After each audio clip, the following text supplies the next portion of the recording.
Good morning, Internet. Today I'm going to give a quick overview of the new A-Level Maths and Further Maths courses. These are the new courses for first teaching this September, with the first AS exams in summer 2018 and A-Level exams in summer 2019. The new courses are linear, a single course rather than a combination of modules. So one set of exams, one grade, one qualification, with no option to retake individual papers. For normal mathematics, there is no choice about content. Everyone sits all the papers.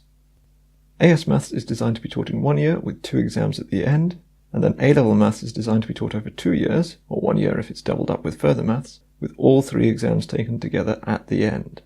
The course is divided up between pure or core mathematics, statistics, and mechanics. The pure maths covers about 2/3 of the course, with the remaining third split between the other 2 topics. The pure content is mostly the same as the old C1 to 4 modules, and the mechanics and statistics content is roughly what it was on the old M1 and S1. Outside the Further Maths course, there is no decision or discrete maths. How this is broken down for the exams will depend on which exam board you're sitting the exams with. All main boards have 3 papers with at least 1 pure paper. AQA and OCR are splitting up the statistics and mechanics across 2 different papers, each with a pure section and an applied section, while Edexcel are running 2 pure papers and putting all the applied material in a single paper with a statistics section and a mechanics section.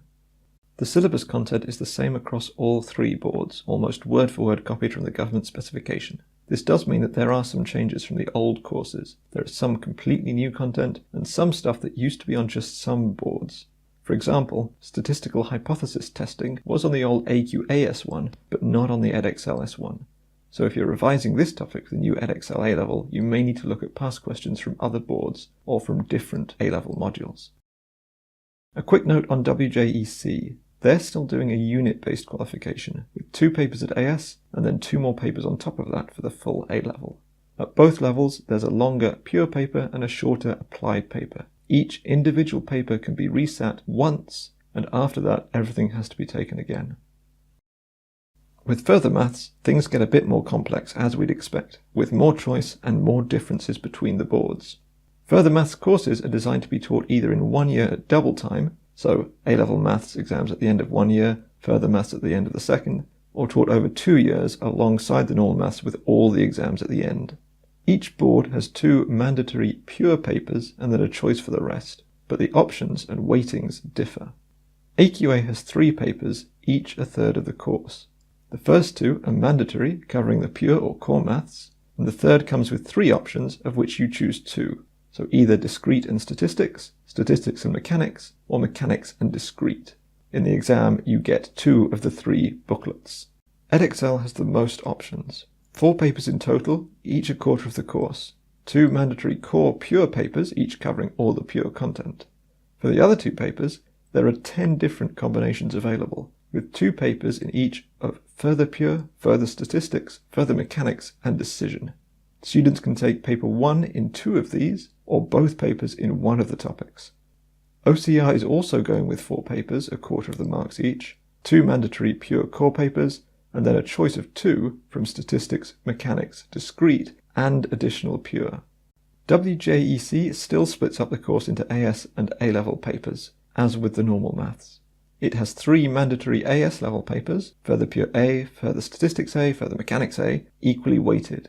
For the A-Level, there is a longer paper with more Further Pure, and then a shorter paper with a choice between Further Statistics B and Further Mechanics B. There is no decision or discrete option. If you do get a choice between modules, generally mechanics and pure options are seen as the most academically rigorous, rightly or wrongly, then statistics, then discrete. If you're looking for further study in maths, doing pure or maybe mechanics is a good choice. If you're interested in physics or engineering, you should be looking at doing as much mechanics as possible. For other sciences, statistics might be more useful, same with social sciences. And for computer science, discrete might be the best. But not all schools will give you a choice, and not all schools will be able to offer all options. In the long run, it doesn't matter too much. All of these modules are still maths, all will give the same qualification, and there's plenty to get out of each of them. Right, I hope this video has been informative. If you have any questions, ask away in the comments and I'll try to answer.